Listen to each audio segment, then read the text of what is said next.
Olá, seja bem-vindo ao canal Bora Aprender! Hoje nós vamos trabalhar o texto Politecnia, Informação Integrada, Confrontos Conceituais, Projetos Políticos e Contradições Históricas da Educação Brasileira. Esse texto foi escrito por Dante Henrique Moura, Domingos Leite Lima Filho e Mônica Ribeiro Silva, que nós vamos citar como Moura, Lima Filho e Silva. No resumo desse texto, ele diz que o artigo discute a problemática da formação humana no contexto do ensino médio, que é a etapa final da educação básica brasileira. Bom, parte-se do pressuposto de que o objetivo a ser alcançado na perspectiva de uma sociedade justa é a formação unilateral, integral ou politécnica. Ou seja, qual é o objetivo a ser alcançado? A formação integral do ser humano. A problemática ela se estabelece em torno de uma questão. Será que é possível caminhar nessa direção de uma formação unilateral, uma formação integral, em uma sociedade capitalista e periférica como a do Brasil? Trata-se de uma pesquisa bibliográfica, já que recorreu a diversos pensadores clássicos do campo da sociologia e da educação, que são Nocélia, Saviani, Manacorda, Lucília Machado, vários pensadores clássicos que vão nos trazer suas contribuições e discutir conceitualmente os termos enunciados, que são a politecnia e a formação humana. A partir disso, se analisa a possibilidade do ensino médio integrado como travessia na direção pretendida. A direção pretendida que o texto fala é exatamente essa formação humana integral. As conclusões do texto que nós iremos estudar, elas sinalizam que as dificuldades e os embates que marcam essa trajetória educacional do Brasil cumpre reiterar as defesas do processo formativo emancipatório, entre os quais se destaca a formação integral e integrada. Ou seja, vale a pena destacar que ainda vale a pena sim defender os processos formativos que levem à emancipação e à autonomia dos sujeitos envolvidos nessa sociedade. Trabalho, formação humana e educação escolar sob a égide do capital. Bom, esse é o título do primeiro capítulo e nós já nos perguntamos, o que é égide? Égide, gente, é proteção, aquilo que pode servir para amparar, o que oferece defesa. Então, eu fiz uma adaptação do título. Ficaria Trabalho, formação humana e educação escolar defendida pelo capital. Agora vamos refletir. Se o capital defende esse trabalho, essa formação humana e essa educação escolar, será que o interesse dele é beneficente? Será que é benéfico? Será que é uma coisa boa para a sociedade? Se o capital está defendendo essa formação, com certeza tem um interesse. E esse interesse do capital sempre está na valorização do lucro, sempre está na questão da subordinação desses sujeitos. Bom, então para começar, nós vamos refletir sobre a formação humana na sociedade brasileira, principalmente na fase da escolarização, que corresponde, como nós sabemos, ao final da educação básica, que é o ensino médio. É uma questão complexa, porque a problemática da formação humana ela não nasce nem se encerra no sistema educacional, vai muito além.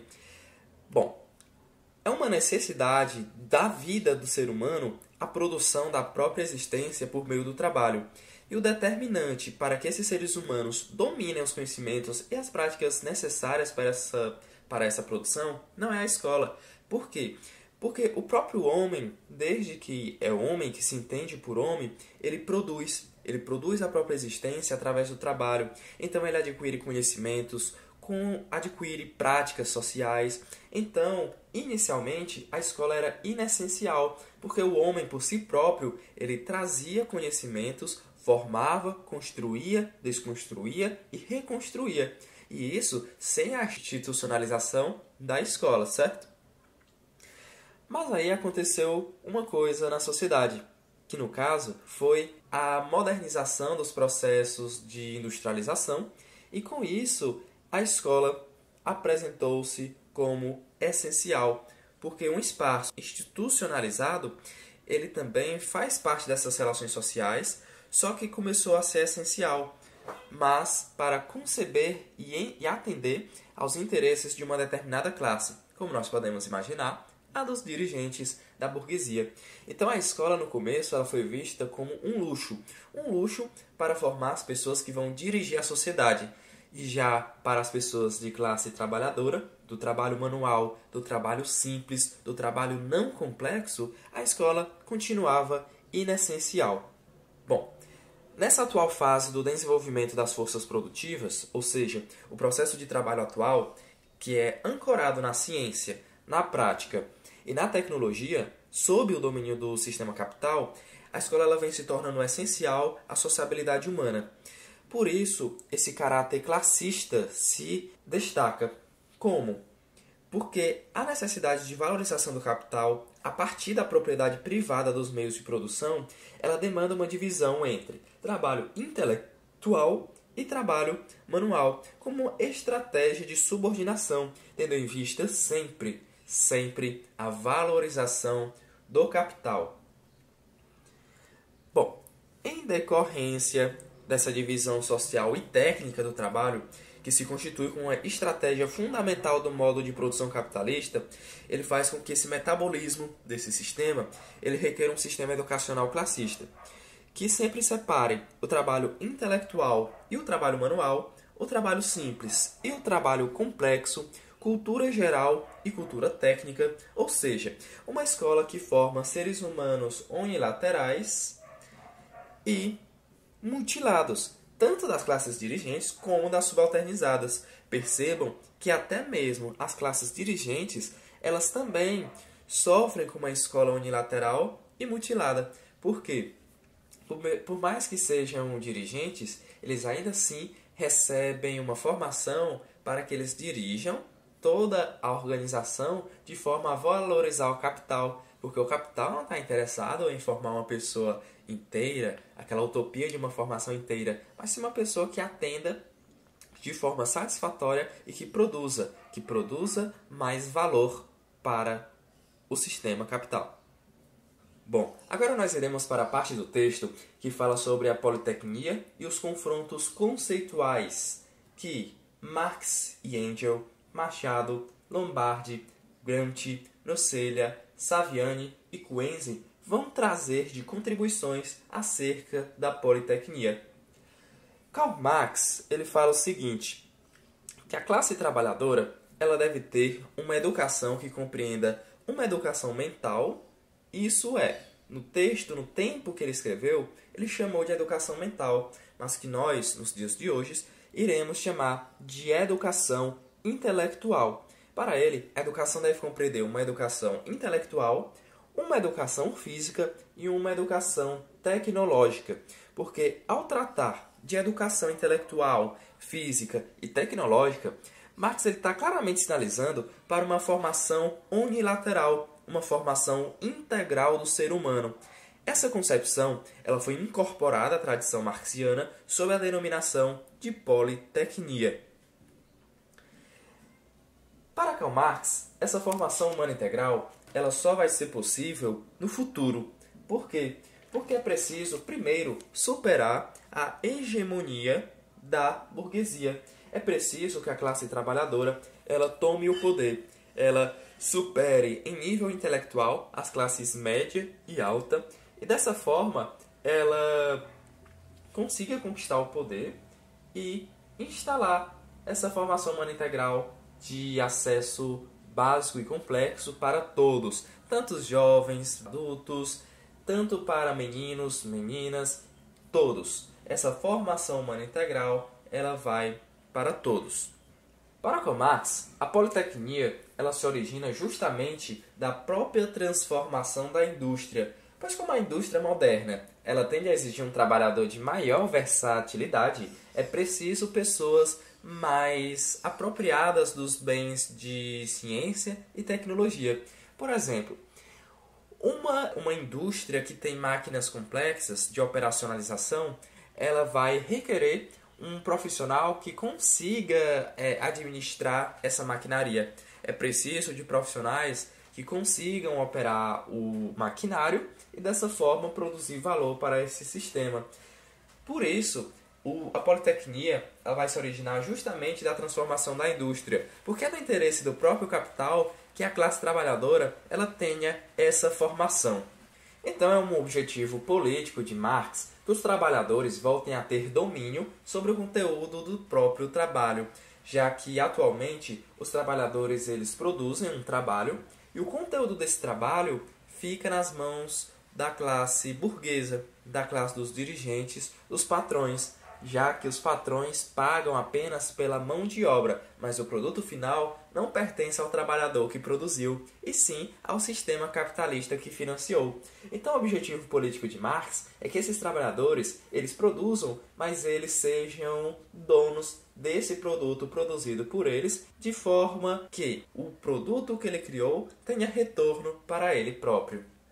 A conjugação entre instrução e trabalho é a primeira e insuficiente concessão do capital à classe operária. Então, quando junta um trabalho e uma educação profissional para que o trabalhador tenha domínio sobre essas técnicas de trabalho e possa produzir, já é a primeira concessão do capital à classe operária. Mas ela ainda é insuficiente, porque ela é uma formação fragmentada que torna o operário uma pessoa mutilada de conhecimentos. Ele só sabe aquilo e nada mais. Não tem uma visão da totalidade social, tem apenas uma visão fragmentada do trabalho e do próprio sentido do seu trabalho. Lucília Machado diz que o ensino politécnico não se satisfaz com o domínio das técnicas, já que é preciso dominá-las a nível intelectual, ou seja, não é interessante que esse trabalhador apenas saiba operar o maquinário, que ele saiba apenas apertar um botão, começar, finalizar. Não, é preciso que ele domine a nível intelectual esse processo produtivo, que ele tenha um conhecimento científico, um conhecimento tecnológico, e tudo isso é muito importante para que ele seja um ser humano mais completo do que esse que apenas aperta botão e sabe a hora de começar e terminar. E às vezes nem sabe o produto que está sendo feito e que ele faz parte desse processo. Machado diz que o ensino politécnico ele contribui para o desenvolvimento de condições objetivas de transformação da sociedade, já que o capital ele concede essa formação educacional, mesmo que de forma especializada, de forma a atender os interesses, mas é uma primeira concessão que desenvolve uma condição objetiva de transformação da sociedade, porque com essa semente, e se essa semente for regada, é possível que a classe trabalhadora ela se supere a classe burguesa e tome o poder no sentido da revolução social. Já Claudinei Lombardi, ele contribui resumindo a concepção marxiana em 3 direções. Uma delas, a crítica à educação, ao ensino e à qualificação profissional. Já como segunda direção, ele fala da relação do proletariado com a educação, ciência e cultura. E como terceira direção, a educação comunista e a formação integral do homem. Então, Claudinei Lombardi ele traz essas 3 direções da concepção marxiana, como crítica à educação, a relação do proletariado com essa educação, ciência e cultura, e uma educação comunista, que é a formação integral do homem. Grant ele vem nos trazer o trabalho em suas dimensões ontológicas, históricas, é reconhecido como o princípio educativo fundamental. O que seria esse princípio educativo? É a integração entre trabalho, ciência e cultura. Mas aí você me pergunta, o que é uma dimensão ontológica? Gente, a ontologia ela significa o estudo do ser e consiste em uma parte da filosofia que estuda a natureza do ser, a existência e a realidade. Ela engloba algumas questões abstratas, como a existência de determinadas entidades, o que pode se dizer que existe, qual o significado do ser. Então, quando nós falamos de dimensões ontológicas do trabalho, nós falamos qual a essência fundamental do trabalho, do que é o trabalho. E aqui nós percebemos que o trabalho, em sua essência, ele é também um princípio educativo, pois através do trabalho, vários aprendizados são realizados. Já a Cássia Coenze, ela diz que a politecnia ela supõe uma nova forma de integração entre vários conhecimentos e que conhecer a totalidade não é dominar todos os fatos, e sim dominar a relação entre os fatos. Então, se na prova perguntar se conhecer a totalidade é dominar todos os fatos, você já sabe que não é, porque a Cássia Coenze, através dos autores, ela fala que conhecer a totalidade é dominar a relação entre esses fatos e não necessariamente dominá-los todos. Frigoto, que é um dos autores de um texto que nós lemos anteriormente, das práticas pedagógicas e ensino integrado, ele vai falar que nós temos dois conjuntos de categorias filosóficas, pedagógicas e politicamente articuladas. E esses dois conjuntos são a formação humana unilateral politécnica ou tecnológica e a escola unitária. Tanto a formação humana unilateral como a escola unitária, elas são conjuntos de categorias filosóficas, pedagógicas e politicamente articuladas, porque a formação unilateral ela se integra, se articula com a ideia de escola unitária de Grant. Já Saviani, ele vai falar que a superação da dicotomia entre trabalho manual e trabalho intelectual e entre instrução profissional e instrução geral é o domínio dos fundamentos científicos das diferentes técnicas. Então, para Saviani, superar essa dicotomia, o trabalho manual de um lado e o trabalho intelectual de outro, é dominar os fundamentos científicos das diferentes técnicas. Percebam o enfoque que ele dá para a ciência, porque é justamente na ciência e na tecnologia onde está a diferença da educação, que vai para os filhos da classe burguesa e para os filhos da classe trabalhadora. Já Paulo Nocelha é um autor que vai discordar do termo politecnia. Então é bastante importante dar enfoque que ele dá alguns argumentos tanto de natureza semântica, ou seja, natureza de sentido, histórica e política. Para Nocelha, o termo politecnia ele transcende o sentido atribuído a essa palavra. Ele exageradamente atribui de forma exacerbada um sentido que a própria palavra em si não tem. Vamos pensar um pouco. A palavra politecnia, quando falada para uma pessoa que nunca ouviu falar, ela automaticamente vai pensar politecnia, muitas técnicas.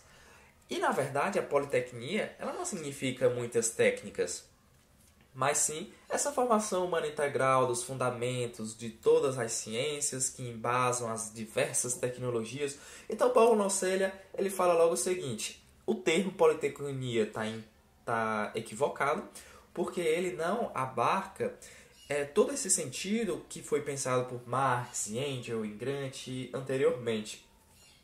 Então, para ele é preocupante esse radical technos, porque é uma supervalorização do instrumento de trabalho. Ele não está supervalorizando o ser humano que está por trás disso.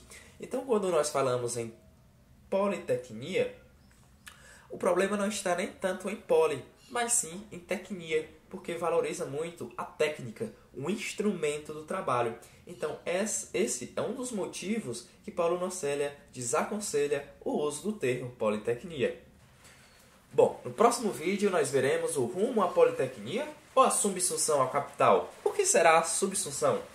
Projetos em disputa no Brasil. Veremos também diretrizes curriculares nacionais e propostas práticas do MST, o Movimento do Sem Terra. Se você gostou, não esqueça de curtir, de compartilhar, escreva suas dúvidas aqui no comentário e vamos interagir sobre a ideia desses autores. Até lá!